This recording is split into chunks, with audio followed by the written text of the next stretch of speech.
আজকের পর্বে ঝিলের জীবনে নেমে আসতে চলেছে এমন এক অপমানের ঝড় যেখানে নিজের শ্বশুরবাড়ির ঘরেই সে হয়ে উঠবে অবাঞ্ছিত। আত্মীয়তার মুখোশের আড়ালে জমে থাকা বিষাক্ত কথাগুলো আজ আর চাপা থাকবে না। নীরব অবহেলা, অসম্মান আর গভীর ষড়যন্ত্র সব মিলিয়ে পরিস্থিতি নিতে চলেছে ভয়ঙ্কর মোড়। শেষ পর্যন্ত ঝিল কোন সিদ্ধান্ত নেবে তা জানতে চোখ রাখতেই হবে আজকের পর্বে। পর্বের শুরুতেই দেখা যায় ঝিলের ঘরে জড়ো হয়েছে তিতির আর তার কয়েকজন বান্ধবী। তাদের কথাবার্তা ক্রমেই সীমা ছাড়িয়ে যেতে থাকে। ঝিল শান্তভাবে অনুরোধ করে জানায় এই ধরনের আলোচনা তার একদমই পছন্দ নয় এবং সবাইকে ঘর ছেড়ে যেতে বলে। কিন্তু ঝিলের কথা শুনে তিতির উল্টো কটাক্ষ ছুড়ে দেয়, নিজের শ্বশুরবাড়ির ঘর থেকেই কি ঝিল নাকি সবাইকে তাড়িয়ে দিচ্ছে?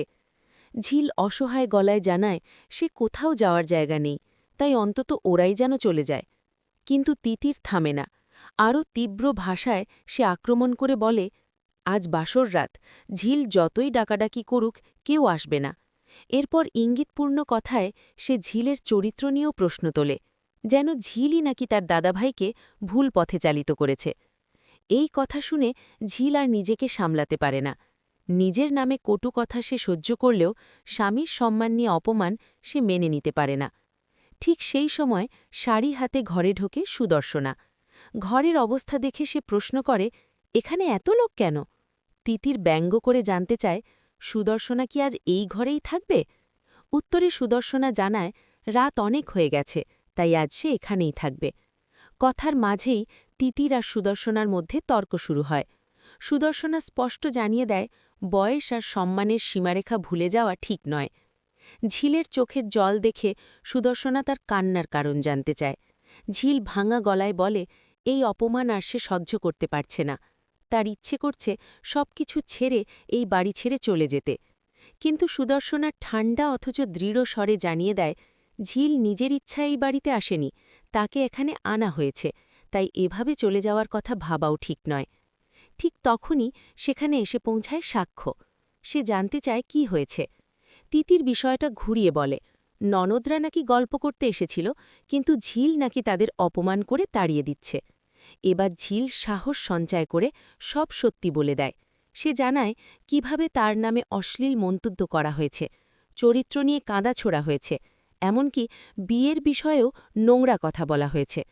ঝিল বলে, এই কথাগুলো বলতে তার নিজেরই লজ্জা লাগছে। এমন ভাষায় তার সঙ্গে কথা বলা হয়েছে যে সে মানসিকভাবে ভেঙে পড়েছে। এসব শুনে সাক্ষ্য প্রচণ্ড রেগে যায়। সে তিতিরকে কড়া ভাষায় জানিয়ে দেয়, বয়স বাড়লে বোঝার ক্ষমতাও বাড়া উচিত। বাসর রাতে আড্ডা দেওয়া এক কথা, কিন্তু ঝিলের সঙ্গে অসম্মানজনক ব্যবহার করার অধিকার কারও নেই। তিতির বিষয়টা হালকা করে নিতে চাইলে ঝিল শান্ত কিন্তু দৃঢ় স্বরে জানায় সে কাউকে ঘর ছাড়তে বলেনি, শুধু অপমান সহ্য করবে না। এরপর সাক্ষ্য আর কোনো কথা না বলে ঘর ছেড়ে বেরিয়ে যায়। সুদর্শনা ঝিলকে ফ্রেশ হয়ে নিতে বলে সেও চলে যায়। ঝিল ঘর ছেড়ে ফ্রেশ হতে যেতেই সুযোগ বুঝে তিতির আবার তার বন্ধুদের ডেকে আনে। জোরে জোরে গান বাজতে থাকে, শুরু হয় নাচানাচি আর হাসি ঠাট্টা। ঝিল ফিরে আসতেই তাকে গান গাইতে আর নাচতে বলা হয়। কিন্তু ঝিল স্পষ্ট জানিয়ে দেয়, গান তার কাছে শ্রদ্ধার বিষয়, এমন পরিবেশে সে গান গাইবে না।